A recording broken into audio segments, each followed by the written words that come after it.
할렐루야. 네, 우리 이 시간 우리 옆 사람과 인사하면서 말씀을 들었으면 좋겠습니다. 이렇게 인사했으면 좋겠는데요. 평안하십니까? 라고 인사했으면 좋겠습니다. 우리 함께 인사할까요? 평안하십니까? 네, 누구나 삶 가운데서 평안을 꿈꿉니다. 삶이 형통하고 삶이 편안하다는 것, 그것은 누구에게나 기쁨이 되고 누구나 꿈꾸는 삶이 되겠죠. 그렇기에 형통과 평안을 거부하는 사람은 없을 겁니다. 반대로 평안이 없는 삶은 어떻습니까? 그 삶은 1분 1초가 끔찍할 거입니다. 우리 삶 가운데 근심이 있고, 또한 이 근심은 모든 병의 근원이라고 말할 정도로 우리의 몸을 파먹고 가는 것이기 때문에 이 근심과 절망은 우리의 삶을 파괴하게 됩니다. 많은 사람들이 그래서 이러한 근심은 나약하거나 아니면 부족한 사람들에게만 있다라고 생각을 합니다. 그렇다면 과연 위인들에게는 근심과 평안이 없는 삶이 없게 될까요? 우리가 위인전을 바라보면 이 위인들에게도 근심과 절망이 가득하다는 것을 우리는 잘 알 수 있습니다. 그런데 오늘 성경에서도 근심과 절망에 빠진 한 사람을 우리에게 소개시켜주고 있습니다. 그것이 누구입니까? 바로 여호수아라고 하는 사람이죠. 이 낙심과 근심에 빠진 여호수아를 통해 하나님께서는 우리에게 무엇을 보여주시려고 하는 것일까요? 그리고 성경은 이를 통하여서 우리에게 어떤 것을 이야기해주고 싶으실까요? 여호수아의 말씀을 통하여서 우리에게 말씀하시는 하나님의 귀한 뜻을 아는 귀한 시간이 되기를 원합니다. 먼저 오늘 여호수아가 시작이 되니까 여호수아란 어떤 사람인지 한번 살펴보길 원합니다. 여호수아, 그 이름부터 이 사람은 참 비범한 사람입니다. 이 여호수아의 이름의 뜻이 무엇이냐면 여호와는 구원이시다. 그러니까 하나님만 오직 구원자 되신다 라고 하는 이름의 뜻을 가진 사람이 바로 여호수아라는 사람이죠. 그리고 이 여호수아의 능력은 굉장히 뛰어났습니다. 그는 모세의 보좌관이었고 또한 모세의 믿음직한 동료였습니다. 모세에게서 군대를 위임받았던 사람이고 그 위임받은 군대로 말미암아 아말렉과 싸웠던 한 사람 중에 하나이죠. 이 사람의 특출남을 정확하게 알 수 있는 것은 이스라엘에서 대표인 12명의 정탐꾼을 뽑는 이야기에서 이 사람의 특출남이 드러나게 됩니다. 여러분, 양궁의 국가대표를 뽑는 걸 본 적이 있으십니까? 정말로 실력으로만 몇천 발의 화살을 쏴서 우리나라의 국가대표가 되죠. 그만큼 이 사람은 능력이 있고 실력이 있고 뛰어난 사람이라는 것이 바로 국가의 대표라는 겁니다. 그런데 오늘 이 이스라엘에서 이 모든 이스라엘 남자 중에 12명, 그것도 우리의 지파 중에서 단 한 사람만 뽑힐 수 있는데 그 여호수아가 이 12명의 사람들 중에 뽑혔다라고 하는 것은 여호수아는 굉장히 지혜롭고 굉장히 능력이 많고 굉장히 뛰어난 사람이라는 것의 반증이 아닐 수 없다라는 것이죠. 그렇게 이 여호수아가 모세의 후계자로서 차기 지도자의 훈련을 계속해서 밟아왔던 인물인데 오늘 성경 이 여호수아 1장에서는 그 여호수아가 두려워하고 있다라고 이야기를 한다는 것이죠. 여러분, 그가 두려워하고 있다는 사실을 우리는 어떻게 알 수 있을까요? 그것을 바로 하나님께서 이야기해주고 계시기 때문입니다. 하나님께서는 그에게 찾아오셔서 그에게 두려워하지 말라라는 말씀을 주고 계신데요. 무려 하나님은 3번이나 걸쳐서 이 여호수아에게 두려워하지 말고 오늘 강해져라 라는 이야기를 해주고 있다는 것이죠. 그런데 하나님은 이 여호수아가 가지고 있는 두려움이 무엇인지를 정확하게 집어서 여호수아에게 이야기해주고 있다는 겁니다. 그렇다면 여호수아가 두려워하는 것은 무엇일까요? 그것이 2절에 등장을 하고 있는데요. 우리 2절의 말씀 함께 읽도록 하겠습니다. 내 종 모세가 죽었으니 이제 너는 이 모든 백성과 더불어 일어나 이 요단을 건너 내가 그들 곧 이스라엘 자손에게 주는 그 땅으로 가라. 아멘. 하나님께서는 그 땅으로 들어가라라고 오늘 여호수아에게 이야기를 하고 있는데, 오늘 이 여호수아가 두려워하고 있는 지점이 무엇이냐면, 여호수아가 분명히 능력도 있고 대단한 사람이란 것은 인정할 부분이지만 이 여호수아와 비교되는 한 사람이 있다라는 겁니다. 그 비교군이 누구입니까? 바로 모세라는 인물이죠. 이 모세는 입지전적인 인물입니다. 이 말을 제가 할 때마다 참 기분이 좋은데요. 네, 모세는 성경에서 입지전적인 인물로 등장을 합니다. 지금까지 완악하기로 소문났던 그 이스라엘 백성들을 이끌어온 지도자, 그리고 그는 민수기에서 하나님께로부터 온 지면에 이 사람보다 온유한 자가 없다라는 칭찬을 들었던 사람이 바로 모세입니다. 그는 10가지 이적과 각종 다양한 이적을 하나님으로 말미암아 위임받아서 일으켰던 사람이고, 다른 어떠한 사람도 도전할 수 없었던 바로와 맞서 싸웠던 사람입니다. 아니, 그런데 성경에서 모세가 더 대단하다라고 이야기하는 것은 그는 죽음을 각오하고 이스라엘의 이 완악한 죄를 간구하기 위해서 여호와를 직접 대면하여 본 전무후무한 인물이 바로 모세라는 것이죠. 비록 여호수아가 우리가 대단한 사람이라고 인정한 것은 사실이지만 그가 모세와 비견할 수는 없다라는 겁니다. 그런데 오늘 성경에서는 뭐라고 이야기합니까? 그런 모세가 죽었다라고 이야기를 하는 것이죠. 하나님이 그것도 콕 집어서 이야기를 해주고 있는 겁니다. 모세는 죽었다. 그리고 이 임무를 이제 누가 수행해야 되냐? 이 막중했던 모세의 임무를, 그 모세도 미처 다 완성하지 못한 이 가나안의 정복을 여호수아에게 하라고 하나님이 명령하신다라는 것이죠. 여러분, 이것이 얼마나 두렵고 무겁겠습니까? 여호수아의 입장에서는 지금 모세의 죽음도 감당하기가 어려울 겁니다. 그리고 또한 완악하기로 유명한 이 백성들을 이끌어 가야 된다는 것도 너무나 감당하기 어려울 겁니다. 아니, 자기가 직접 정탐하고 직접 살펴보았던 그 가나안 백성들이 얼마나 강력한지, 그 성이 얼마나 단단한지, 그리고 거기를 어떻게 공격해야 되는지, 이런 복잡함 속에서 여호수아는 답답하고 무거울 수밖에 없다라는 것이죠. 여러분, 이러한 현실이 되니까 이 모세에 비해 여호수아의 모습을 바라보니 여호수아 자체가 너무나 초라하고 비길 데가 없는 그러한 모습으로 보인다는 것이죠. 마치 아무 능력도 없는 저와 여러분들처럼요. 오늘 우리에게 여호수아와 같은 일이 온다면 우리도 낭망하고 무너지고 절망하게 될 것입니다. 그렇게 절망에 빠져있고 낭망에 빠져있는 여호수아에게 오늘 하나님은 찾아오셔서 하시는 말이, 모세가 죽은 것을 다시금 상기시켜주며 여호수아에게 요단을 건너 그 땅을 들어가 정복하라라고 이야기를 한다는 것이죠. 그런데 하나님은 그 땅을 그냥 정복하라고 이야기하는 것이 아니라 그 뒤에 어떠한 전제를 이야기해 주고 계십니다. 그 전제가 무엇이냐면 바로 3절에 등장을 하고 있습니다. 우리 3절의 말씀 함께 보도록 하겠습니다. 내가 모세에게 말한 바와 같이 너희 발바닥으로 밟는 곳은 모두 내가 너희에게 주었노니. 아멘. 하나님께서는 이 여호수아에게 정복하라라고 이야기하면서 그 땅을 모세에게 말한 바와 같이 네가 발로 밟는 모든 것을 너희에게 주었노니라고 이야기를 합니다. 여러분, 이제 이 말이 뭔가 오류가 있지 않습니까? 하나님께서 이렇게 이야기를 하실 거면 내가 너희에게 이 땅을 주겠노라, 줄 것이다, 내가 이렇게 할 것이니 너는 이렇게 해라 라고 이야기를 해야 되는데, 하나님은 주었노니라고 이야기를 합니다. 이 주었노니라고 하는 이 말은 미래 완료형 시제인데요, 이 말은 구약에서 하나님이 이미 언약에 따라 확실하게 이루실 것을 이야기할 때만 주었노니라고 하는 이 미래 완료형 시제를 사용한다는 겁니다.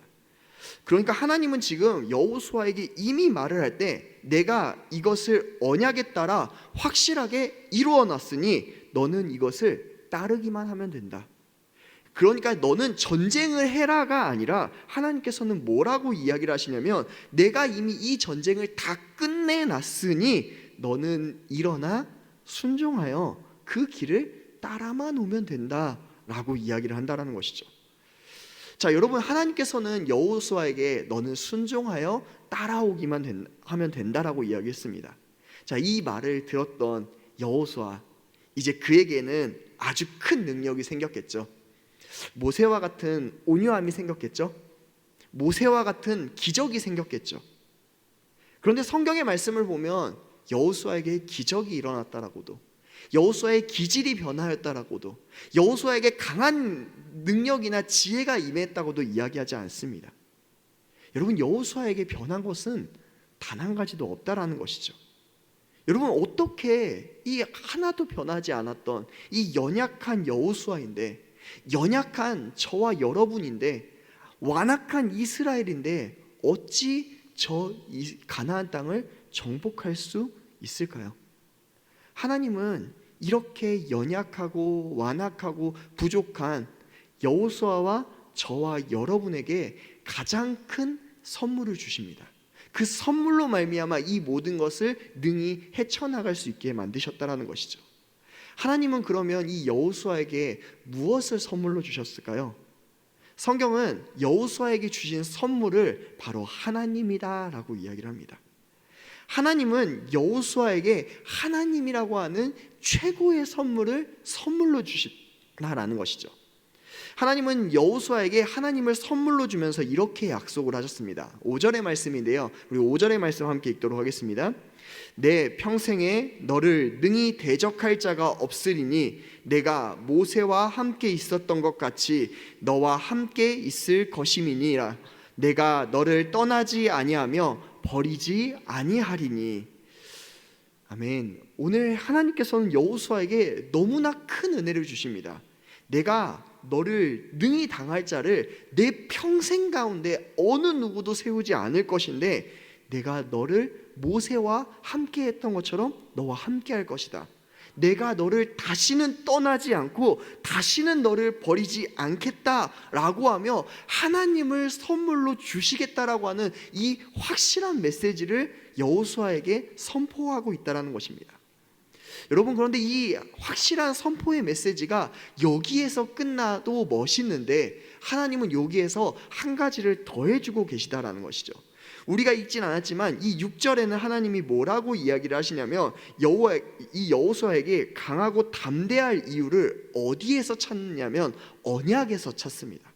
이 언약, 그러니까 하나님께서 반드시 언약을 이루신다라고 이야기하는 아브라함과 이삭과 이 야곱의 언약을 다시금 떠오르게 만들면서 내가 너희 조상과 만들었던 그 행했던 언약을 너를 통하여서 반드시 이루게 될 것이고 이것을 이룰 때까지 내가 너를 떠나지도 않을 거고 너를 버리지도 않을 것이다 라고 하는 이 확실한 이 메시지를 여호수아에게 선포하고 있다는 것이죠. 여러분, 이 메시지가 우리에게 선포된다면 우리는 얼마나 기쁠까요? 하나님을 선물로 주십니다. 그런데 하나님을 주시는 것뿐만이 아니라 언약의 기초에서 내가 이것을 반드시 이룰 거다라고 하는 이 확신을 우리에게 부어준다면 우리에게 얼마나 기쁨이 넘치고 샘솟아나겠습니까? 그런데 하나님의 부어주심은 여기에서 그치지 않습니다. 하나님은 또 한 가지를 이야기하면서 이것을 극대화시키시는데요, 그 극대화하는 장면이 바로 7절과 8절에 등장을 합니다. 우리 7절과 8절 말씀 함께 봉독하겠습니다. 오직 강하고 극히 담대하여 나의 종 모세가 내게 명령한 그 율법을 다 지켜 행하고 우로나 좌로나 치우치지 말라. 그리하면 어디로 가든지 형통하리니 이 율법책을 내 입에서 떠나지 말게 하며 주야로 그것을 묵상하여 그 안에 기록된 대로 다 지켜 행하라. 그리하면 내 길이 평탄하게 될 것이며 내가 형통하리라. 아멘. 여러분, 7절과 8절에서 강조되는 단어가 하나 있습니다. 혹시 발견하셨나요? 바로 형통이라는 단어입니다. 여러분, 우리가 찬양할 때도 무슨 일을 만나든지 만사 형통하리라 라고 하는 찬양이 있지 않습니까? 여러분, 이 찬양을 들을 때 내 삶의 모든 것이 만사 형통하다면 얼마나 기쁘겠습니까? 그런데 하나님께서 지금 여호수아에게 내 모든 것에서 내가 형통하리라 라고 이야기를 합니다. 그런데 하나님이 말씀하시는 이 형통은 삶의 모든 것이 잘 되고 잘 풀리는 형통도 맞지만, 이 형통하면 이스라엘 백성들이 반드시 생각나게 하는 사건이 하나 있습니다. 한 인물을 이스라엘 백성은 떠오르게 만드는데요, 그 이스라엘 모든 백성이 형통하면 떠오르는 인물, 그 인물이 누구냐면 바로 요셉입니다. 애굽의 총리 되었던 이 요셉. 그런데 문제는 이 요셉의 이야기를 좀 잘못 알고 있는 분들이 많습니다. 요셉이 총리가 되었으니까 형통하였다, 그러니까 우리가 잘 되고 어떠한 고지를 차지해야지만 하나님께 영광을 돌리고 형통을 누릴 수 있는 것이다 라고 생각하는 사람들이 있습니다. 그런데 우리가 성경을 잘 보았다면 요셉의 이야기의 형통이 우리가 생각하는 형통과 조금 다르다라는 것을 알 수 있습니다. 성경은 요셉의 형통의 이야기를 어디에서 이야기를 하고 있냐면, 요셉이 총리였기 때문에 형통하였다, 요셉이 꿈을 해석을 잘해야 했기 때문에 형통하였다 라고 이야기하는 것이 아니라, 요셉이 노예로 팔렸는데 그가 형통하였더라 라고 이야기합니다. 요셉이 절대로 나올 수 없는 왕의 감옥에 갇혔는데 형통하였더라 라고 이야기합니다.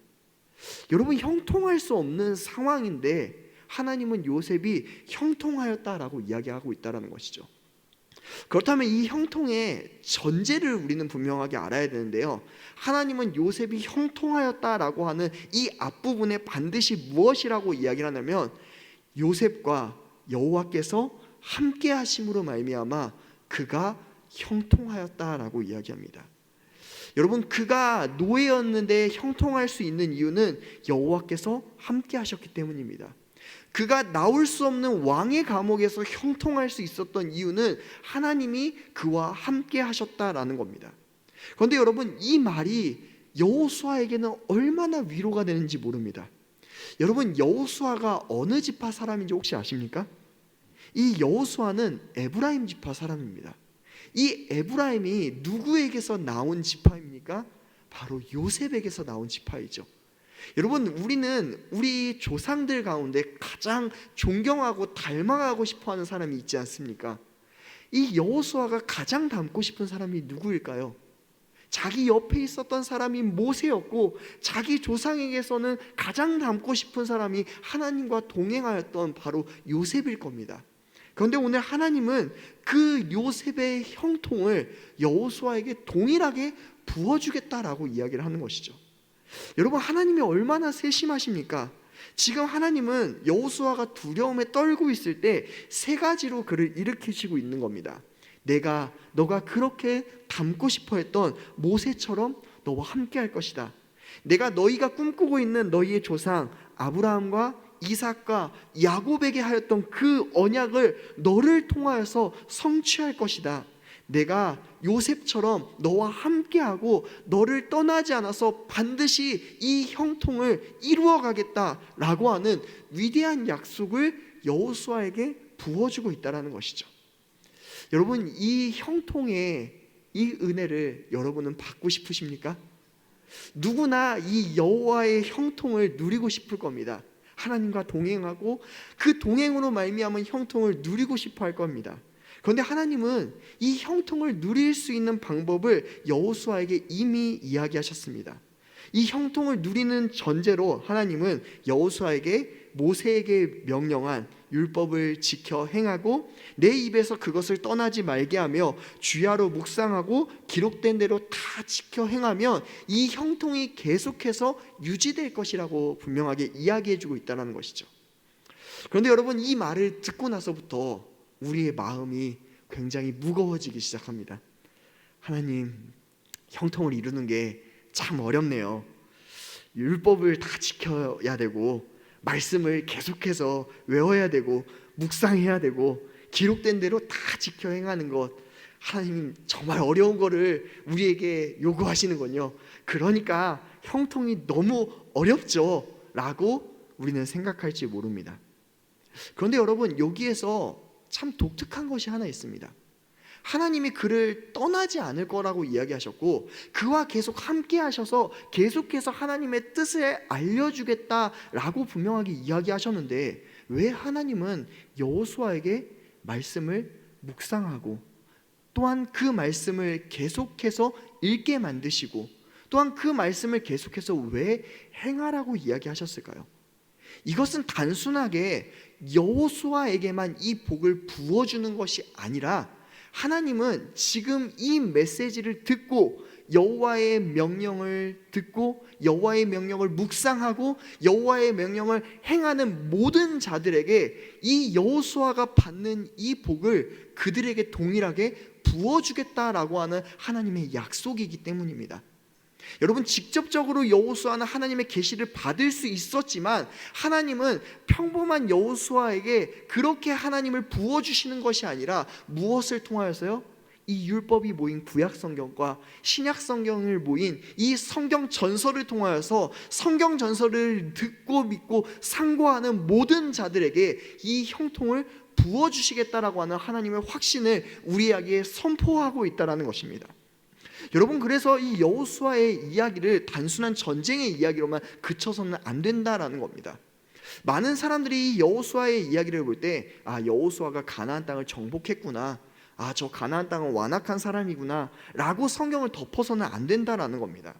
여호수아의 이야기는 하나님이 이 전쟁 가운데 어떻게 하나님의 말씀을 잘 듣고 그 말씀을 묵상하고 순종하고 따라가는 자들에게 하나님의 형통과 하나님을 부어주시는지를 보여주는 책이 여호수아라는 것이죠. 여러분, 그래서 여호수아에 나오는 대부분의 인물들이 하나님께 순종하는 인물로 등장을 하게 됩니다. 여호수아가 이것을 믿고 따랐을 때 하나님은 하나님을 여호수아에게 부어줍니다. 제사장들이 믿고 따랐을 때 제사장들에게 하나님을 부어주십니다. 군인들이 하나님을 믿고 따랐을 때 그들에게 하나님을 부어주십니다. 라합과 그의 가족들이 그것을 믿었을 때 하나님은 라합과 그의 가족을 구원하심으로 말미암아 하나님을 부어주십니다. 기브온 족속들에게 그들이 거짓으로 하나님의 편에 들어왔지만 하나님께 구해달라고 이야기할 때 하나님은 그 백성들에게도 하나님을 부어주고 계시다라는 것이죠. 여러분, 여호수아에서는 여호수아로부터 시작하여 갈렙에 이르기까지 하나님이 이 사실을 믿고 하나님의 말씀을 묵상하며 따르는 모든 자들에게 하나님을 부어주시고 형통함을 부어주신다라고 하는 이 확신을 우리에게 보여준다라는 것입니다. 사랑하는 광야의 성도 여러분, 하나님은 이것을 그냥 허투루만 이야기를 하는 것이 아닙니다. 여호수아에게만 이야기를 한 것이 아니라 이 사실을 듣고 묵상하고 행하는 모든 자들에게 하나님은 계속해서 말씀을 통하여서 하나님의 뜻을 알려주시고 하나님을 계속해서 우리에게 부어주심으로 말미암아 우리가 하나님께서 결단코 끊어지지 않게 만든다라고 하는 이 확실은 오늘 저와 여러분에게도 동일하게 선포하고 계시다라는 사실을 우리는 기억해야 됩니다. 사랑하는 성도 여러분, 우리는 무엇 때문에 형통을 누릴 수 있습니까? 바로 우리에게 부어주시는 그 하나님으로 말미암아 오늘 우리는 이 형통을 누릴 수 있게 된다는 겁니다. 사랑하는 성도 여러분, 하나님이 오늘 여호수아에게 이것을 알려주시는 이유가 있습니다.